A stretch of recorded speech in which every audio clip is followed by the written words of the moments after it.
وہ ان کے اندر دھواں لال رنگ، کیونکہ مذہبی عقائد کو لے تو لیتے ہیں، لیکن ان میں سے بہت چند ہیں جو آگے جا پاتے ہیں۔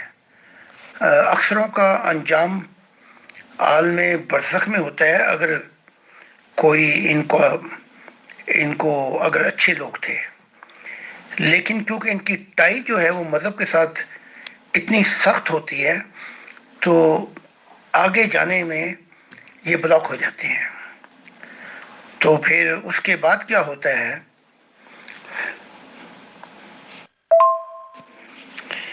یہ مذہبی چھاپ جو لگی ہوئی ہے اس کے اندر اگر دیکھا جائے تو مذہبی وہ لوگ جو نبی تھے یا ان کے صحاب تھے، ان پہ بھی بہت سی دھول اور اندھیرا میں نے دیکھا، کیونکہ ان کے عقائد کی بنا پر جو کچھ انہوں نے خون خرابے کیے، جو سختیاں دکھائیں، وہ اس قابل نہیں ہے۔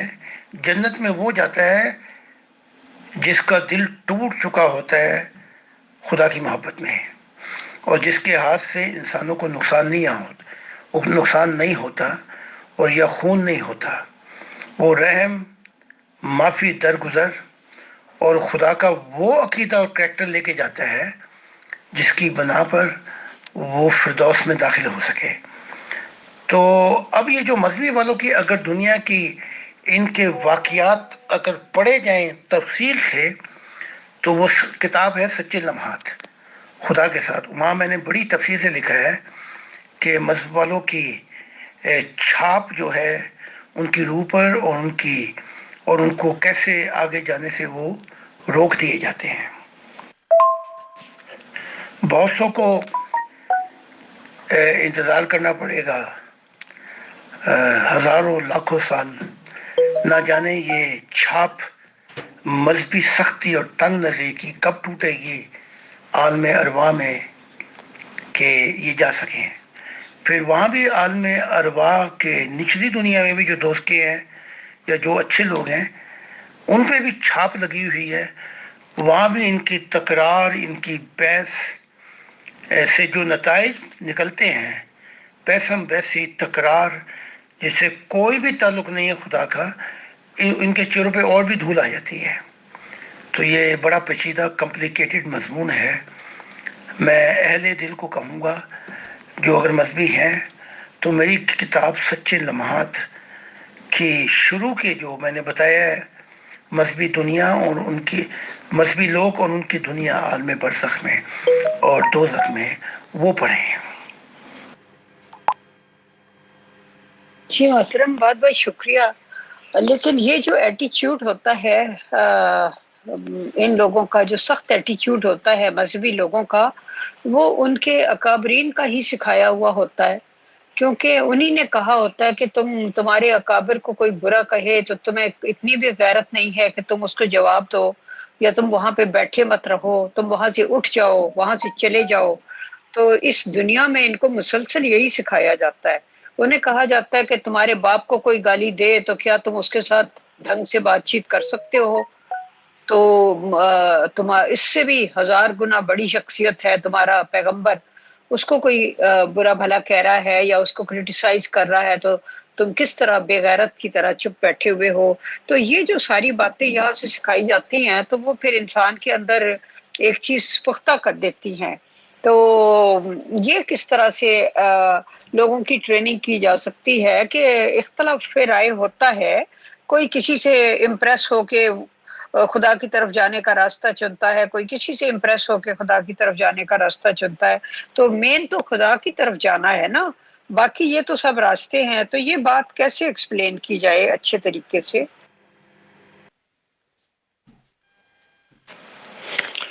تھوڑا سا پہلے آپ کے سوال سے ہٹ کے بات کر لوں۔ انگلش میں کہا جاتا ہے انویسٹر اینڈ کمپنی۔ تو یہ جو انویسٹر ہوتے ہیں یہ مذہب کے نبی ہوتے ہیں،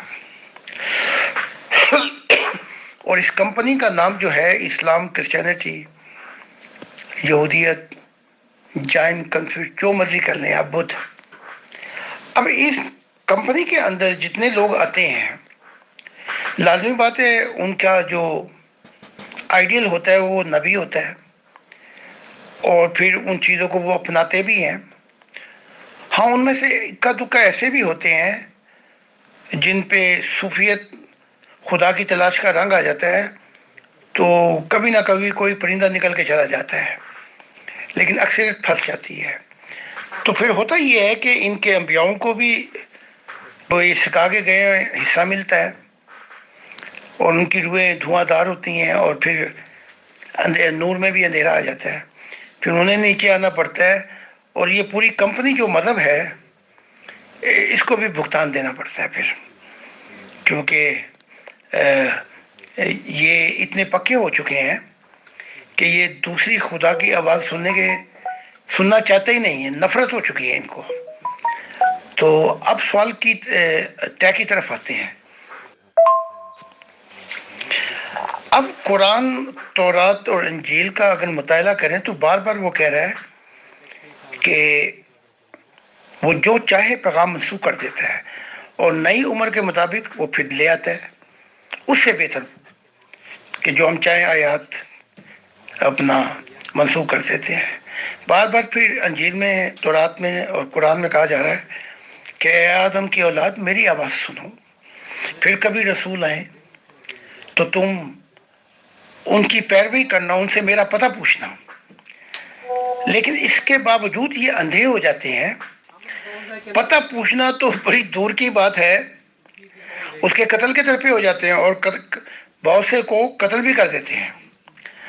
لیکن اسلام پہ سونے پہ سہاگا یہ ہوا کہ محمد صاحب نے اس بات سے کہ نبی آ ہی نہیں سکتا، تو وہ اتنی مضبوط اور درخت بن چکا ہے کہ وہاں اب محمد صاحب کہتے ہیں کہ میں نے اپنا نقصان خود ہی کرا لیا، کہ کوئی نبی آئے تو پھر آگے بات بنے. تو اب نبی تو آ ہی نہیں سکتا. جو آئے تھے وہ اسلام کی کیا پورے مذہبوں کی کشتی کنارے لگا دیتے، لیکن ان کو تو مار دیا گیا، چپ کرا دیا گیا، خوف سے وہ پیچھے ہٹ گئے.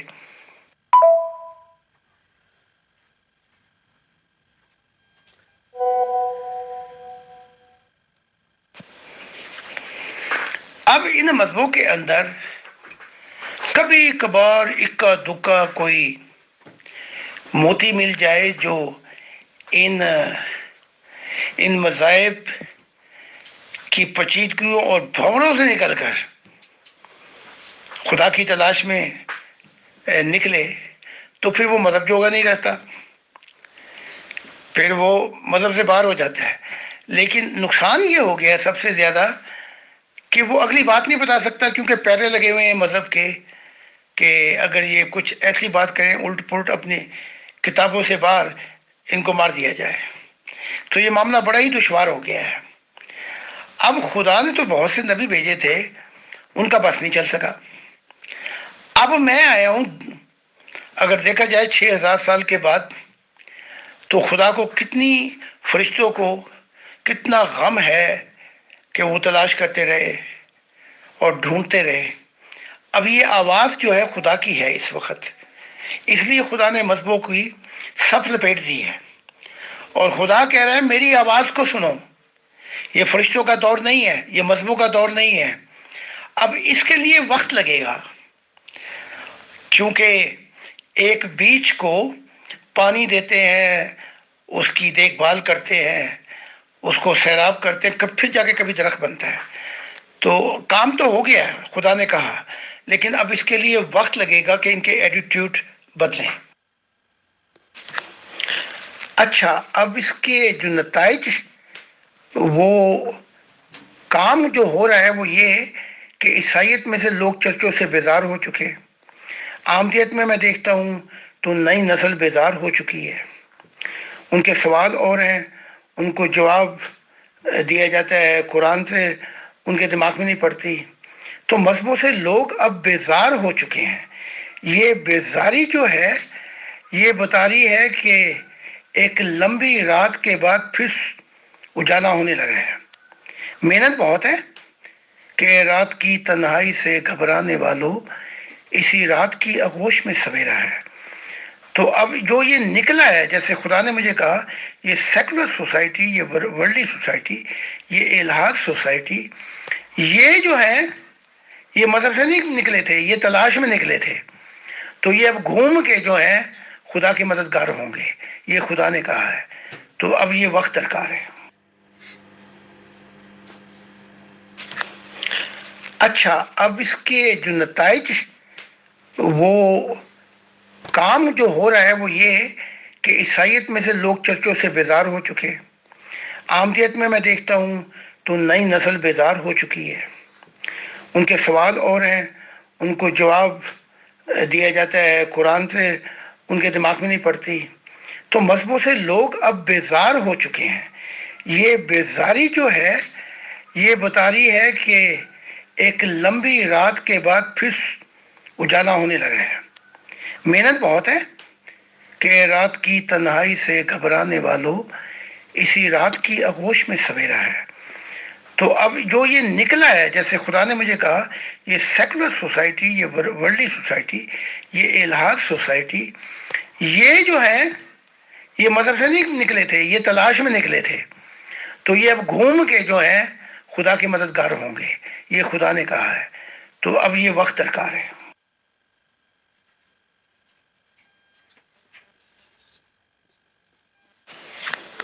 اچھا، اب جو نبیوں پہ، جو مذہبی نبی ہیں، ان پہ جو سب سے بڑی مصیبت آئی ہے روح کی دنیا میں، وہ بھی آگے جانے سے بلاک ہو گئے ہیں. وہ جاتے ہیں کچھ دیر کے لیے، پھر نیچے جانا پڑتا ہے ان کو. وہ ہوا یہ کہ جنتیں جو آگے جنتیں ہیں وہاں تو شریعت ہے ہی نہیں. یہ تو محمد صاحب نے اشارہ میں خود بھی کہا تھا، وہ نماز نہیں ہوگی، یہ نہیں ہوگا، وہ نہیں ہوگا. وہاں پر تو ہے ہی نہیں شریعت. تو اب جو یہ نبی ہیں جو مذہب کے، یہ بھی اپنی امتوں کو شریعت کے پل پہ بلا کے اب یہ جمہوری ہو گئے ہیں، بڑی کوشش کر رہے ہیں کہ آگے چلے جائیں. تو یہ مسئلہ اتنا اڑ گیا ہے، اب ان کی امتوں کو کیسے سمجھایا جائے. اب میں آیا ہوں 6000 سال کے بعد، تو اب 6000 سال کا جو بگڑا ہوا کام ہے وہ 6 دنوں میں بھی ٹھیک نہیں ہو سکتا، 6 سالوں میں بھی، اور 60 سالوں میں بھی نہیں. اس کے لیے ایک عمر میں نے دے دی. اس کے لیے 2 نسلیں درکار ہیں. اس کے بعد جا کے یہ جو ان کے جو ہیٹر ہیں وہ ٹھنڈے ہوں گے. اور ٹھنڈے کیا ہوں گے، ان کی نسلیں خود ہی ان کو لات مار دیں گی، ان کے قائد اور ان کے مذہبوں کو. تو پھر اجالا ہوگا، پھر صبح ہوگی. تو یہ بہت لمبا پروسیس ہے. اب اس کو جو بیان میں نے کیا ہے اس میں سچے لمحات میں، تو جو پڑھنا چاہتے ہیں وہ مہربانی کر کے پڑھ لیں. شاید کوئی ایسا اہل دل ہو، وہ جان جائے، سمجھ جائے کہ میری منزل کیا ہے. جی محترم، بہت بہت شکریہ، اتنی ڈیٹیل سے آپ نے ساری بات بیان کی. اور اسی کو سن کے مجھے یہ شعر بھی یاد آ گیا، یہ بھی پڑھ دیتی ہوں یہاں پہ. شریعت دے اچے دروازے، راہ فقردہ موری ہو، عالم فاضل لنگن نہ دین دے، جو لنگدا سو چوری ہو. تو یہ جو ہوتی ہے، یہ قوانین اور یہ بنائے ہوئے اور یہ سب راستے میں بہت بڑی وہ آ جاتی ہیں رکاوٹیں کہ اس طریقے سے چلو اور اس طریقے سے چلو. تو بہرحال جس کو خدا کو پانے کی طلب ہوتی ہے وہ کوئی نہ کوئی راستہ اس کے بیچ میں سے ڈھونڈ لیتا ہے اور اس پہ چل لیتا ہے. اب سوال یہ ہے کہ یہ نہیں ہے کہ صرف انبیاء کی حد تک یہ لوگ پوزیسو ہوتے ہیں اور اتنے ریجڈ ہوتے ہیں اور اس پہ لڑنے مرنے کو تیار ہوتے ہیں، بلکہ نیچے اتر کے اپنے اپنے عالم، اپنے اپنے شیخ اور پیر کے حق میں بھی بالکل اسی طرح لڑتے ہیں اور سمجھتے ہیں کہ اگر آپ اس پیر کے مرید نہیں ہیں تب بھی آپ بخشے نہیں جائیں گے. اور اپنے اپنے پیروں کے حق میں سارا سارا دن میں تو دیکھتی ہوں گروپوں میں بھی بیٹھے سارا دن ایک دوسرے کو جھٹلاتے، گالیاں دیتے، ایک دوسرے کے نقص نکالتے رہتے ہیں، اور بجائے اس کے کہ اپنی روحانی حالت کو بہتر کرنے کی کوشش کریں اپنے اپنے حق میں دلائل دیتے رہتے ہیں. تو یہ ایک بہت ہی افسوسناک صورتحال ہے. تو آپ کا کیا خیال ہے، یہ جو بیماری ہے یہ انبیاء سے نیچے اتر کے اپنے اپنے پیروں اور شیخوں اور ان تک بھی شفٹ ہو چکی ہے؟ میں تو اس معاملے میں سمجھتی ہوں کہ ٹھیک ہے، اگر آپ کو کسی ایک بندے کو کسی پیر کے ذریعے یا کسی شیخ کے ذریعے حق ملا ہے تو ٹھیک ہے، بڑی اچھی بات ہے، اس کی رسپیکٹ کرو، اور دوسروں کو ان کے کسی شیخ کے ذریعے ملا ہے تو اس کی بھی رسپیکٹ کرو۔ تو سب کی رسپیکٹ کرنے میں ان لوگوں کو کیا مشکل حائل ہے؟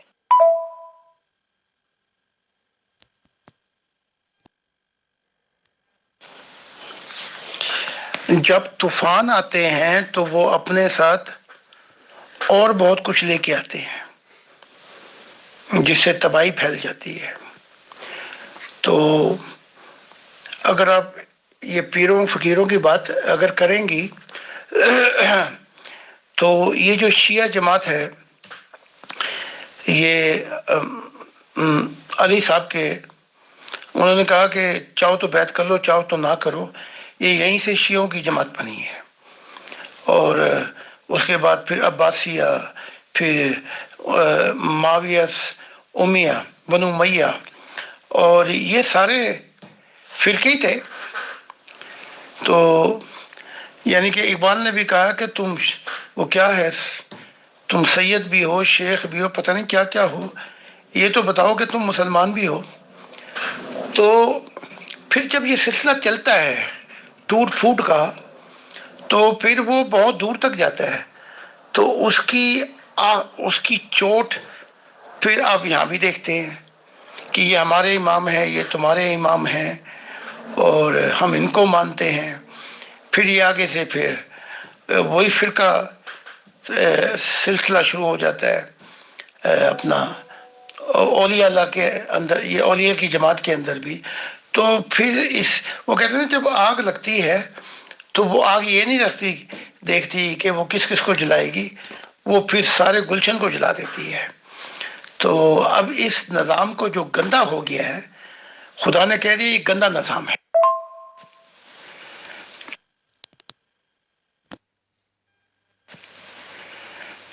اب یہ پانی جو ہے یہ بدبودار ہو چکا ہے، اور خدا نے کبھی اس زمین کو چھوڑا نہیں، ہمیشہ ہی انبیاء بھیجتا رہا ہے، کچھ نہ کچھ بہتر، کچھ نہ کچھ بہتر ہوتا رہا ہے۔ تو اب اس کو اگر فرض کر لیں، اگر میں اسلام کے اندر یہ مشن چلاتا، پہلے تو انہوں نے مجھے مار ہی دینا تھا، لیکن اگر کوئی گنجائش اتنی ہوتی تو اتنے مسائل آ چکے ہیں ان فرقوں کے اندر کہ ایک جیون کیا، مجھے 1 کروڑ جیون چاہیے ان مسائل کو حل کرنے کے لیے۔ جیسے ایک ہمالائے کا پہاڑ ہے اور آپ سوراخ کر کے دوسری طرف جائیں تو آپ دیکھ لیں کتنا زمانہ لگے گا آپ کو۔ اس لیے خدا ایک ایسی تعلیم لے آیا ہے جو ان پہاڑوں مذہبوں پہ سے پرواز کر جائے اوپر سے۔ تو یہ نئی تعلیمات ہیں۔ اب خدا یہ پیچھے رہ جائیں گے مذہب، اور ان کو توڑ پھوڑ دے گا، جیسے خدا نے کہا ہے کہ یہ پہاڑ روئی کے گالوں کی طرح اڑیں گے، تو یہ ان کے ٹیلے، ان کا سب کچھ ٹھیک کرے گا، کیونکہ آسمانوں پہ سب لپیٹ دی گئی ہے۔ تو اب جو پرواز کا سلسلہ ہے وہ یہ ہے کہ یہ جو تعلیمات آئی ہیں، مجھے ملے یا نہ ملے، زندہ خدا سے مل سکتا ہے۔ تو وہی بات آ گئی کہ ایک وقت درکار ہے۔ تو خدا نے مجھے پھر دیکھ لیا کہ اگر مجھے بھیجتا ہے، مجھے رکھتا ہے ایشیا میں، ایک تو میں مارا گیا، دوسرے مجھے لاکھوں سال چاہیے، تو پھر اس نے ایسی قوم کو چنا جو جلدی سے سفر کر کے خدا کی نور اور خدا کی تعلیمات زمین پہ پھیلا دے۔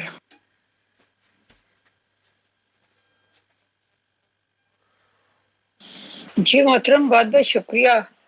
اب ہم آتے ہیں اس آیت کی طرف جس میں یہ کہا گیا ہے کہ یہ سورہ الاعراف کی جو آیت نمبر 35 ہے، غالباً شاید میں آگے پیچھے کوئی ایک آدھ نمبر ہو گیا ہو، جس میں یہ کہا گیا ہے کہ یعنی اے بنی آدم، جب بھی تمہارے پاس رسول تم میں سے ہی آئیں جو تمہیں میری آیات سنائیں، تو جو کوئی بھی تقوی کی روش اختیار کرے گا، یعنی ان کی دعوت کے جواب میں تقوی کی روش اختیار کرے گا اور اصلاح کر لے گا، تو ان کے لیے نہ کوئی خوف ہوگا اور نہ ہی وہ کسی غم سے دوچار ہوں گے۔ تو اب اس کو بھی اس میں صاف لکھا ہے کہ وہ جب تمہیں میری آیات سنائے، یعنی ظاہر ہے وہ کوئی نشانیاں لے کے آئے ہوں گے میری طرف سے تر و تازہ، وہ تمہیں بتائیں گے، لیکن یہاں پر کہنے لگ جاتے ہیں کہ وہ تمہیں میری آیات سنائے، یعنی وہ تمہیں قرآن ہی سنائیں گے۔ تو اس کا کیا حل ہے؟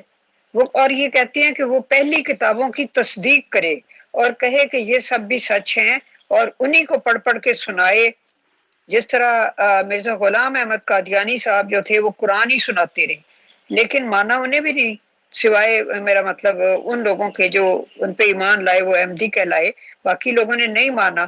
تو یہ جو مسئلہ ہے، پلیز اس آیت کو ذرا واضح کیجئے، کیونکہ اس میں کہا گیا ہے کہ جب بھی تمہارے پاس رسول آئیں تمہیں میں سے اور وہ تمہیں میری آیات سنائیں، تو جو تقوی کی روش اختیار کرے گا اور اصلاح کر لے گا تو اس کے لیے کوئی خوف ہوگا نہ غم۔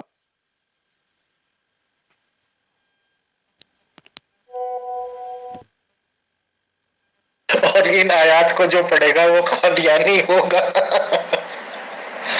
بھلے ہی یہ قرآن شریف میں آیتیں لکھی ہوئی ہیں، بٹ اگر ان آیات کو کوئی پڑھے گا اور اس کا ٹرانسلیشن کر کے دے گا تو وہ پکا قادیانی ہوگا۔ شکریہ۔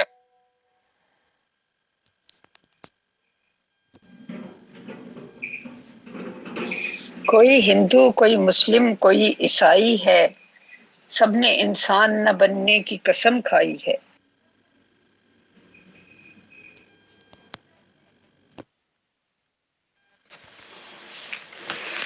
جی غالباً آپ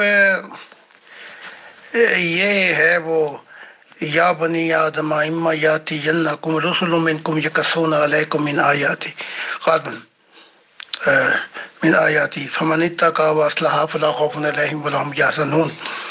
اس آیت کو سمجھنے کے لیے آپ یہ دیکھ لیں کہ جو نبی آئے گا، یہیں پہ جھگڑا پڑتا ہے، وہ ہماری آیات سنائے گا آپ کو۔ آیات سے مراد نہیں کہ وہ رٹے لگائے گا تورات، انجیل اور قرآن کے، بلکہ وہ ایک ایسا پیغام لے کے آئے گا جو اس وقت کے حالات، اس وقت کی جو سوسائٹی ہوگی اس کے مطابق وہ نئی تعلیمات کو لے کے آئے گا۔ اچھا، اس آیت کو لے کر اگر آپ اس آیت کو لیں تو یہ لکھا ہوا ہے وَلَا خَوْفٌ عَلَيْهِمْ وَلَا هُمْ يَحْزَنُونَ، ہم خوف اور غم سے نجات دے دیں گے۔ اب خوف اور غم جو ہے یہ جنت کا ماحول ہے۔ اب اس جنت کے ماحول میں پہنچنے کے لیے جو مذہبی اندھے ہیں انہیں قدم رکھنا پڑے گا مشاہدے کی دنیا میں، جو اور بھی مشکل ہے۔ لیکن اسی آیت کو لے کر اگر ہم اس آیت کو بھی دیکھ لیں کہ ہم جو چاہیں آیت منسوخ کر سکتے ہیں، اس سے بہتر پیغام لا سکتے ہیں، تو وہ خدا جو کہہ رہا ہے کہ میں ان کی کتابوں کی جو چاہوں تعلیم منسوخ کر دوں، تو وہ تصحیح کیسے کرے گا آنے والا نبی؟ خدا کہہ رہا ہے کہ میں جو چاہوں میں منسوخ کر دوں ان کی آیات اور ان کی تعلیم، تو جب وہ نیا آنے والا ہے وہ بتائے گا نا کہ خدا نے کیا کیا منسوخ کیا ہے۔ اور میں بتا رہا ہوں کہ خدا نے کہا کہ میں نے ساری مذہبوں کی صف لپیٹ دی۔ انشاءاللہ مغل میم، ہم تو بس اب اس بات پہ ہی رہیں گے جو سورہ بقرہ میں 2-3 لائن لکھی ہوئی ہیں کہ چاہے یہودی ہو، ستارہ پرست ہو، نصارہ ہو، پتہ نہیں کیا کیا لکھا ہوا ہے، بس نیک کام کرے، کسی بھی قوم یا کسی بھی دھرم کا ہو، اور خدا کو مانے، قیامت پر یقین رکھے، تو اسے کوئی غم اور خوف نہیں ہوگا۔ میرے اکارڈنگ تو وہ بیسٹ لائنز ہیں اور ان پہ عمل کر کے بہت بڑھیا ٹھیک زندگی گزاری جا سکتی ہے۔ شکریہ۔ تو جب ان سب کی صف لپیٹ دی ہے، جب وہی تصدیق نہیں کر رہا تو میں کیسے تصدیق کر دوں گا؟ ہاں، میں ان کی کتابوں سے ان کو بتاتا ہوں کہ اے اندھو، تم اپنی تعلیمات کو جو اندر جو تھا اس کو بھی نہیں تم سمجھ سکے، وہ جو اکا دکا موتی ہیں وہ بھی نہیں نکال سکے، ورنہ تم ان کو اگر موتیوں کو لے آتے تو تمہارا اگلا سفر آسان ہو جاتا۔ میں یہ بتا رہا ہوں، ورنہ مجھے قرآن کی، انجیل کی، تورات کی ان تعلیمات کو دہرانے کی ضرورت نہیں ہے۔ تو اب مسئلہ یہ ہے کہ یہ لیتے ہیں قرآن کو اپنی سمجھ کے مطابق، خدا کہہ رہا کچھ اور تعلیمات، اور یہ سمجھنا نہیں چاہتے۔ تو اس لیے اینڈ کے اندر خدا نے کہا ان سارے مذہبوں کی صف لپیٹ دی میں نے، ختم یہ سارے۔ اور اب کوئی ضد بازی اگر کرے گا تو خدا نے کہا وہ اندھیروں کے اندر جائے گا۔ تو اب حالات جو ہیں، اب سارا کا سارا انحصار جو ہے وہ وقت پر ہے اور مستقبل پر ہے۔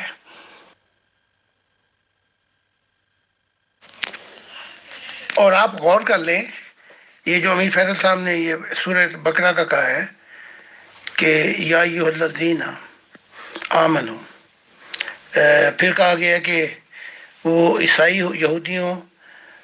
یہودی و صائبین، کوئی بھی ہو، یہاں تو اسلام کا نام بھی نہیں آیا ہے، یعنی کہ یہودی، عیسائی، ستارہ پرست، من آمن باللہ والیوم الآخر، جو بھی ایمان لے کے آئے گا اپنا آخرت پر اور اچھے نیک زندگی گزارے گا، یہ عمل کرے گا، تو ان کا حصہ ان کو ملے گا۔ تو یہاں تو اسلام کی جو برتری ہے وہ بھی ختم ہو گئی، اور یہ بھی بتایا ہے کہ جو بھی ہیں وہ اسلام نے جنتوں کا ٹھیکہ نہیں لیا ہوا، یعنی کہ اب اس کو بھی لے لو۔ پھر آگے اور بھی آ جائے، مجھے یاد نہیں آ رہا، وہ یہی ہے کہ آدم سے ابراہیم تک، پھر موسیٰ عیسیٰ کی بات کرتے ہوئے کہتا ہے قرآن کہ انی ھذی امتکم امۃ واحدہ، خدا کہتا ہے تم ساری امتیں جو ہو وہ میری نگاہ میں مختلف امتیں ہو ہی نہیں۔ ان کا انکار کر رہا ہے امتوں کا، وہ کہہ رہا ہے تم ایک امت ہو۔ بات جو ہے بڑی مختصر ہے، وَأَنَا رَبُّكُمْ، میں تمہارا رب ہوں۔ میں نے کہا تھا میری پوجا پاٹ کرو، اس کے لیے میں نے معرفت الہی کے پیغام بھیجے تھے۔ تو اگر یوں آؤ تو پھر پورے مذہبوں کی جو بطری ہے کہ میں اس سے بڑا ہوں، اسلام اس سے بڑا ہے، وہ تو یہیں خاک میں مل جاتی ہے۔ تو بہرحال انہوں نے ایسے نہیں دیکھنا، لہذا خدا نے ان کی برکتیں لے لی، اور آسمانوں کے اوپر جو فیصلہ ہوا ہے وہ سارے نبی، یہ جو مذہبی ہیں، وہ رو پیٹ رہے ہیں۔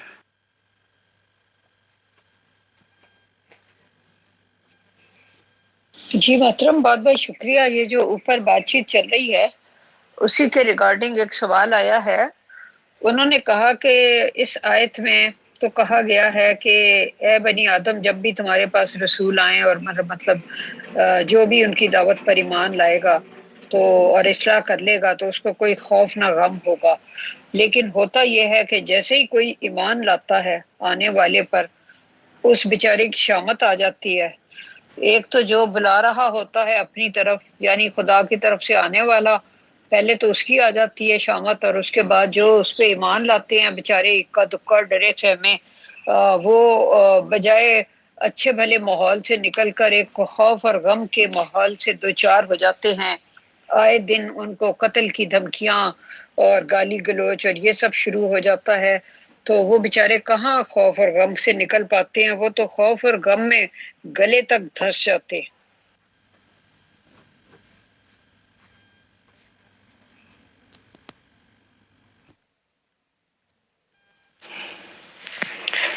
ہاں یہ تنگ دروازہ ہے، لیکن بعد میں یہ ہمیشہ کی زندگی کے اندر کھل جاتا ہے۔ تو بہت چھوٹی جماعتیں ہیں جنہیں یہ بوجھ اٹھانا پڑتا ہے مصیبتوں کا، لیکن انسانیت کو کچھ نہ کچھ فائدہ ہوتا ہے۔ تو اس کے نتائج جو ہیں پھر وہ جو بیان کیے جا رہے ہیں، یہ تھوڑی سی تکلیف کے بعد ہمیشہ کی راحت ہے، نہ خوف اور نہ غم ہوگا۔ مراد یہ ہے کہ اس زندگی کے اندر بھی خدا ان پر سکنیت طاری کر دیتا ہے، سکون کی، اور وہ ان مصیبتوں کو اٹھا لیتے ہیں۔ لیکن اس میں مضمون یہ ہے کہ تمہیں جہاں پر ہم اب لانے والے ہیں وہاں پہ نہ خوف اور غم ہے، یعنی کہ انہیں بشارتیں دی جاتی ہیں کہ وہ ہمیشہ کی زندگی ہے۔ بلکہ اس دنیا کے اندر ہی جب وہ یہ بوجھ اٹھا رہے ہوتے ہیں جو ان پہ بہت گراں گزرتا ہے، اور خدا کی مدد بھی مانگتے ہیں، انہیں دوسری ان کو مشاہدہ کرایا جاتا ہے، ان کو پھل چکھائے جاتے ہیں، لیکن کوئی نہ کوئی تو ہوگا، جیسے عیسیٰ نے کہا تھا کہ کوئی ہے جو میرا مددگار ہو خدا کی دنیا لانے میں۔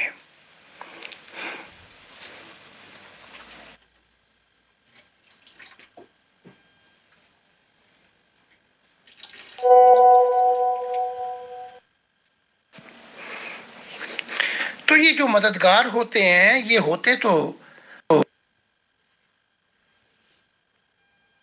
تو چند لوگ ہیں جو کراس اور قربانیاں اٹھانی پڑتی ہیں، لیکن مضمون وہ چل رہا ہے کہ تنگ دروازے سے داخل ہو، یہ ہمیشہ کے لیے کھل گیا، برائٹا ہو گیا۔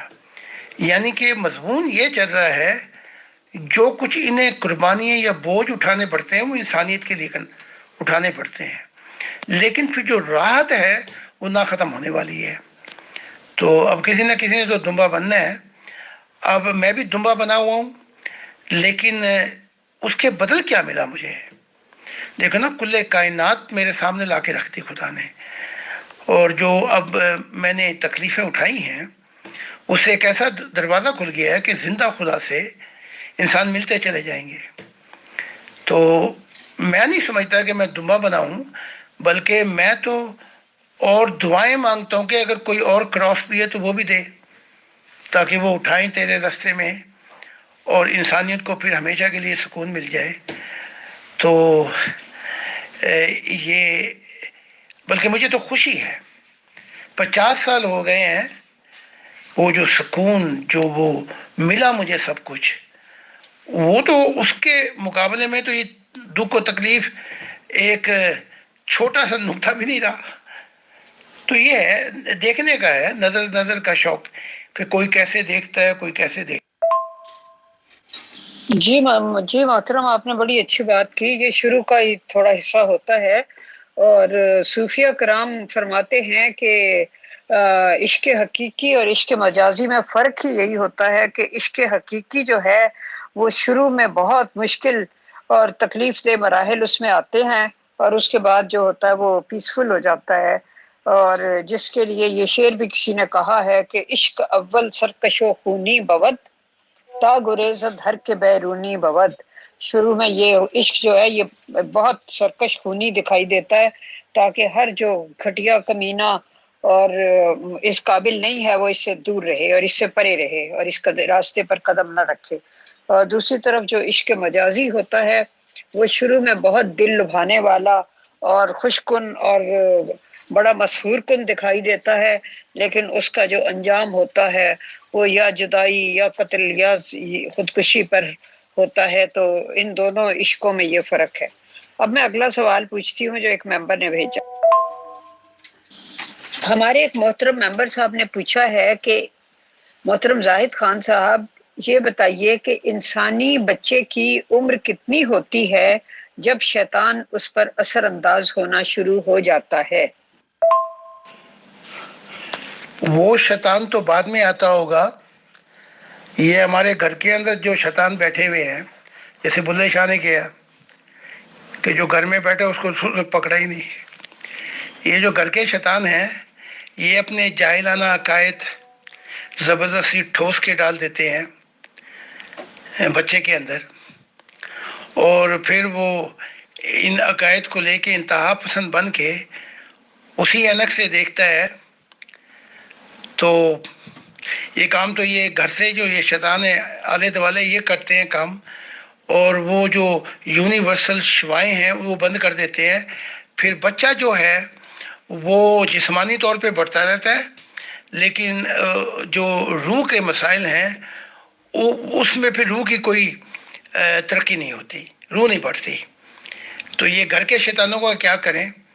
جو ایک کھلا شیطان ہے اس کے آمنے سامنے آتا ہے تو اس کے لیے کچھ کیا جا سکتا ہے۔ اب یہ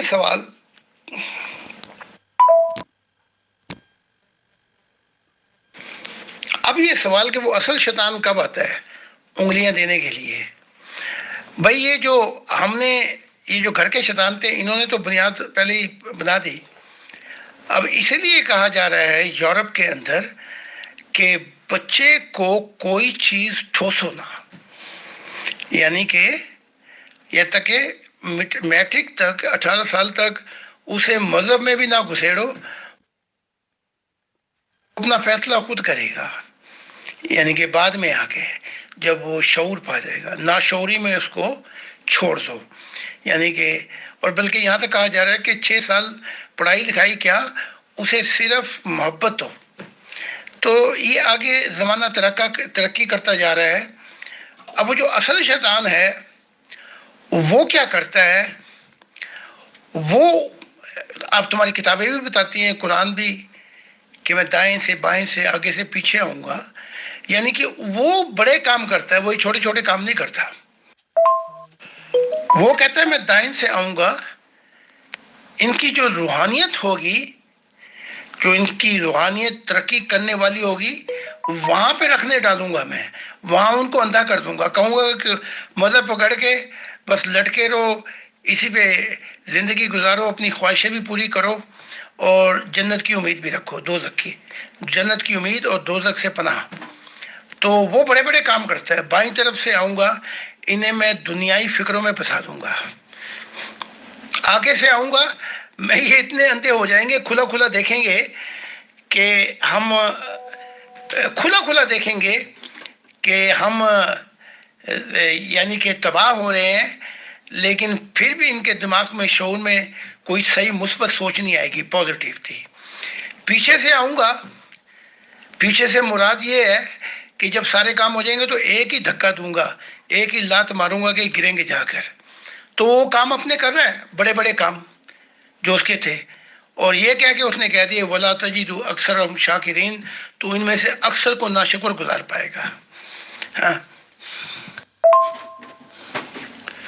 تو سب سے بڑی کہ دائیں بائیں آگے پیچھے سے وَشَمَائِلِكُمْ وَلَا تَجِدُ أَكْثَرَهُمْ شَاكِرِينَ، میں ان جب رستاؤں سے آؤں گا، جو اس کا نتائج نکلے گا، میں ان کو نہایت ناشکر گزار تو پائے گا ان کو، اور آخر میں جو نتیجہ نکلنا تھا وہ اس نے بتا دیا ہے کہ یہ خدا کے بھی ناشکر گزار ہوں گے، اس حسین کائنات کے بھی ناشکر گزار، اپنوں کے بھی ناشکر گزار، غیروں کے بھی ناشکر گزار۔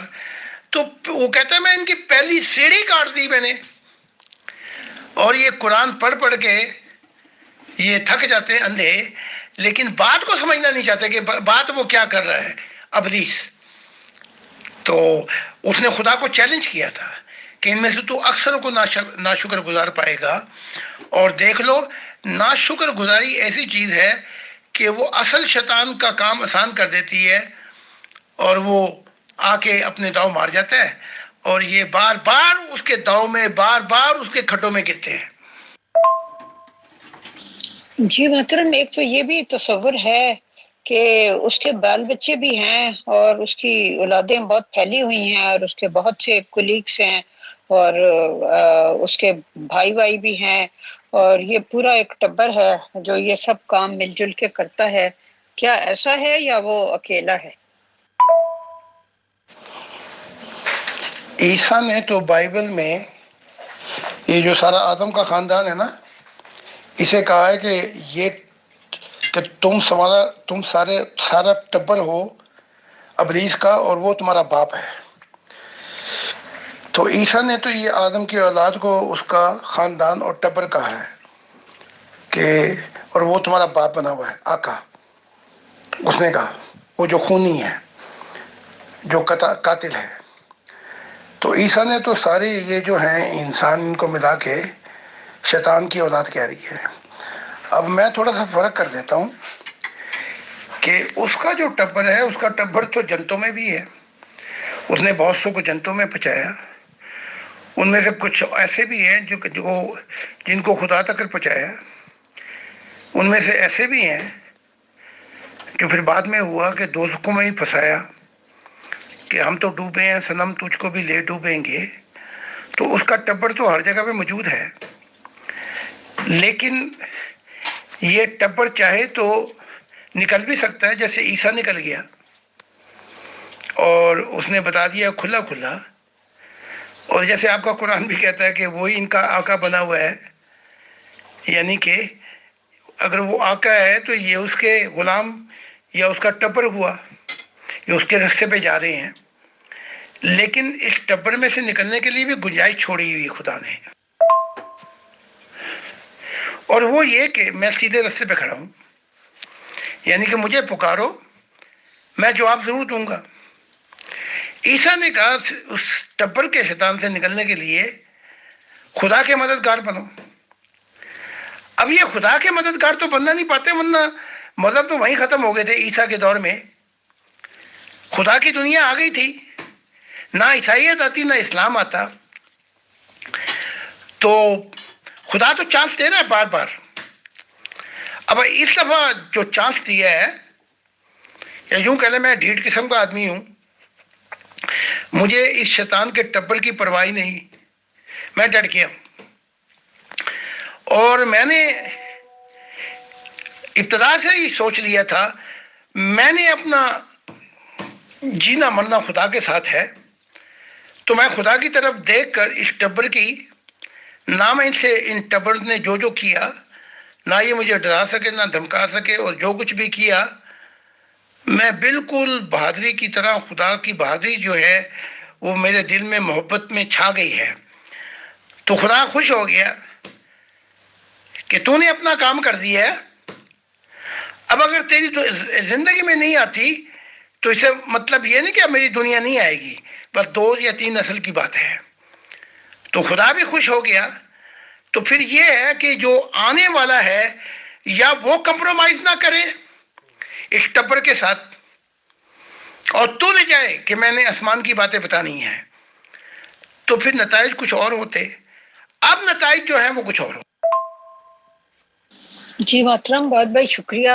اصل میں آپ سے ہمیں ایسی ایسی حیرت انگیز باتیں پتہ چلتی ہیں جو سچی بات ہے، نہ اس سے پہلے حالانکہ بہت کتابیں چھانی تھیں لیکن نہیں پڑھی تھی ایسی باتیں۔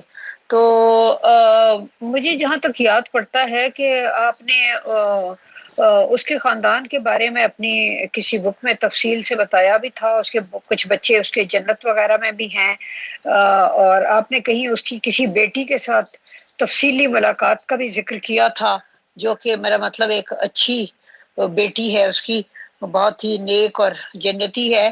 تو وہ پتہ نہیں وہ ساری تفصیلات مجھے بھول گئی ہوئی ہیں، کیا آپ اس کو ذرا تھوڑا سا اس میں سے دہرا سکتے ہیں پلیز؟ Thank you.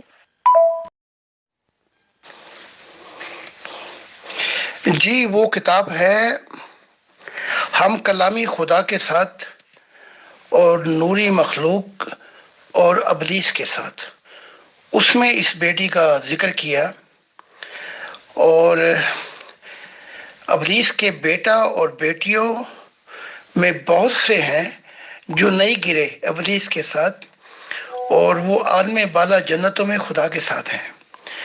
اس میں اس نے جب میں نے ابلیس کے ساتھ کنفرنٹیشن تھی، اور پھر جہاں پہ ابلیس ہارا محبت کے انجام پر، تو وہ بیٹی بڑا رو رہی تھی اور بتا رہی تھی کہ اب انسانیت وہاں سے شروع کرے گی جو ابھی تک انسانیت شروع نہیں کر پائی، یعنی کہ جو زندگی کا موڑ تھا وہ یہ تھا کہ ایک زندگی خدا کو سمجھنے کے لیے کافی نہیں ہے، پانے کے لیے نہیں کافی ہے، تو اب انسانیت کا رخ صحیح سمت پہ ہوگا۔ تو اسی سلسلے میں نے بتایا تھا کہ آج بھی جو موسیقی یا شعر یا وہ محبت الہی میں اس نے لکھے تھے، وہ آج بھی جنتوں کی زینت ہیں عالم بالا میں، اور خدا نے ان کو نہیں نکالا، بلکہ وہ بول جو ابلیس کے تھے محبت میں کسی زمانے میں، وہ آج بھی خدا گنگناتا ہے۔ تو وہ کیونکہ میں کتابیں لکھتا جا رہا ہوں تو بہت سی کتابیں میرے ذہن میں نہیں ہیں، تو ان کی باتیں، تو کیونکہ آگے کا سفر ہے، تو جب پیچھے آتے ہیں تو زمانے بدلے ہوئے لگتے ہیں، تو وہ اس میں ہے، وہ پڑھ لے جس نے پڑھنی ہے تفصیل سے، ہم کلامی خدا کے ساتھ۔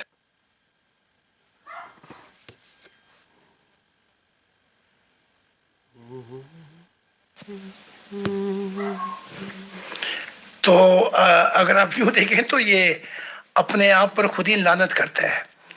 تو وہ مجھے ان کا ایدی صاحب کا بڑے اچھے انسان تھے، مذہب سے نکل کر انسانیت پہ آ کے بہت ہی حسین قسم کے انسان نکلے.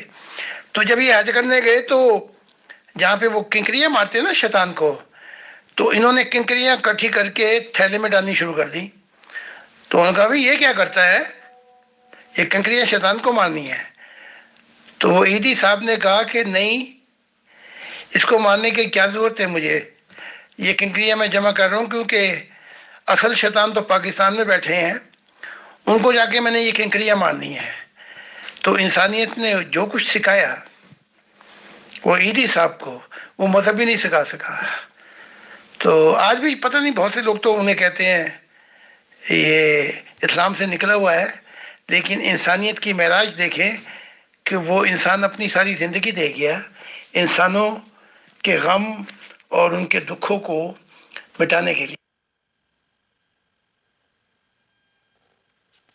جی محترم، میری بھی ایک دوست تھی، وہ اور اس کا میاں حج کے لیے گئے تھے، تو وہ کہنے لگی کہ میرے میاں نے کنکریاں نہیں ماری وہاں پہ نا. بتھیرا میں نے کہا کہ یہ مراسم حج ہے، تو اس نے کہا کہ نہیں، پھر پاکستان میں واپس جا کر اسی سے واسطہ رہتا ہے. تو وہ پھر کیا کہے گا کہ تم نے آنکھیں بدل لی میرے ساتھ، وہاں جا کے بے وفا ہو گیا تھا. تو میرا فرینڈ ہے، میں نہیں مار سکتا.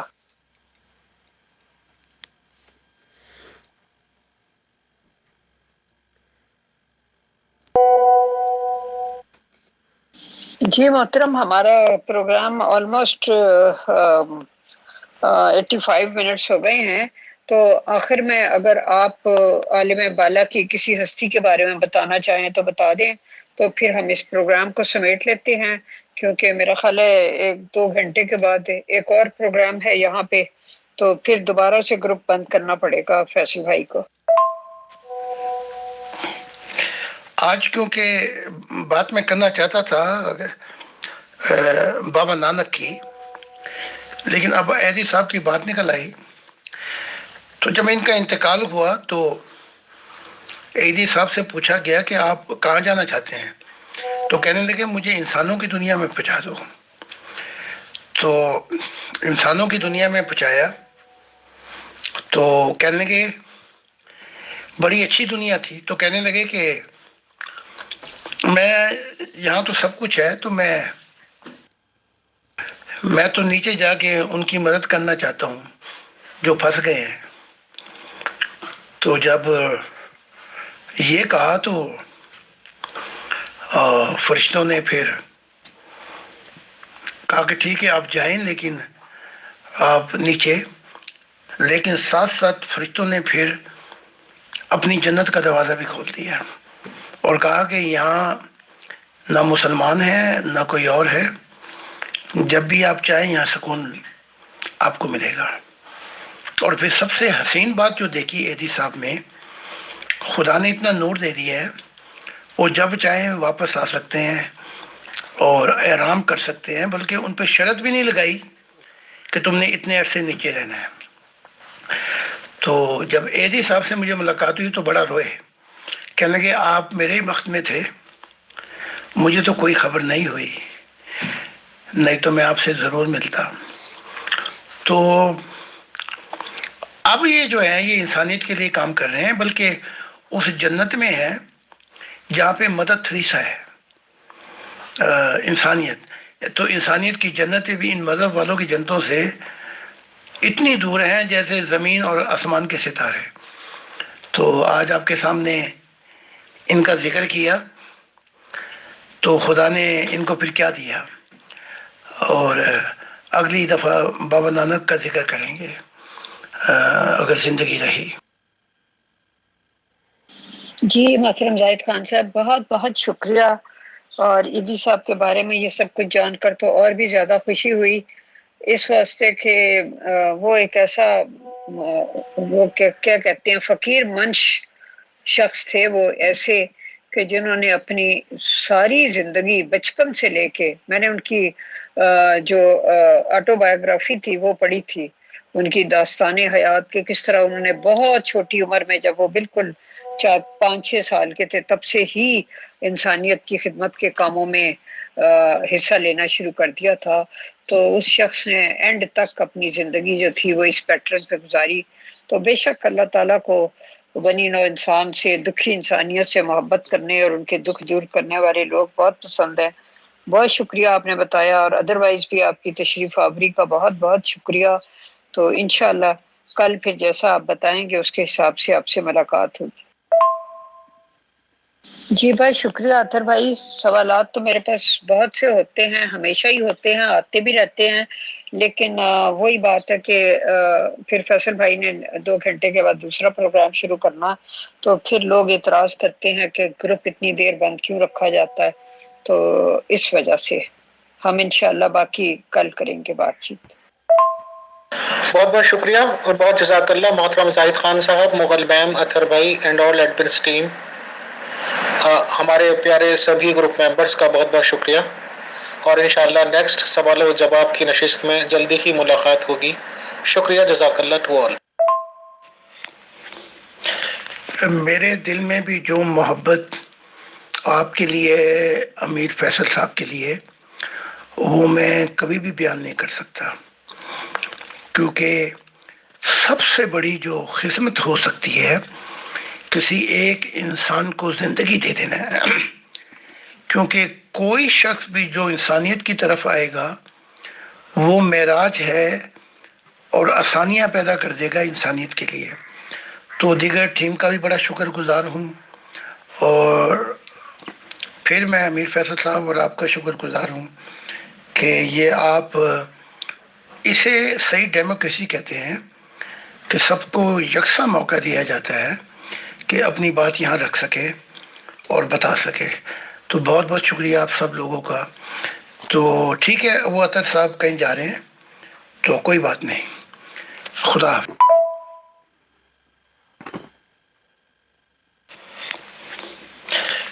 میرے دل میں بھی جو محبت آپ کے لیے ہے، امیر فیصل صاحب کے لیے، وہ میں کبھی بھی بیان نہیں کر سکتا، کیونکہ سب سے بڑی جو خدمت ہو سکتی ہے کسی ایک انسان کو زندگی دے دینا ہے. کیونکہ کوئی شخص بھی جو انسانیت کی طرف آئے گا وہ معراج ہے اور آسانیاں پیدا کر دے گا انسانیت کے لیے. تو دیگر ٹیم کا بھی بڑا شکر گزار ہوں، اور پھر میں امیر فیصل صاحب اور آپ کا شکر گزار ہوں کہ یہ آپ اسے صحیح ڈیموکریسی کہتے ہیں کہ سب کو یکساں موقع دیا جاتا ہے کہ اپنی بات یہاں رکھ سکے اور بتا سکے. تو بہت بہت شکریہ آپ سب لوگوں کا. تو ٹھیک ہے، وہ اطہر صاحب کہیں جا رہے ہیں تو کوئی بات نہیں. خدا حافظ.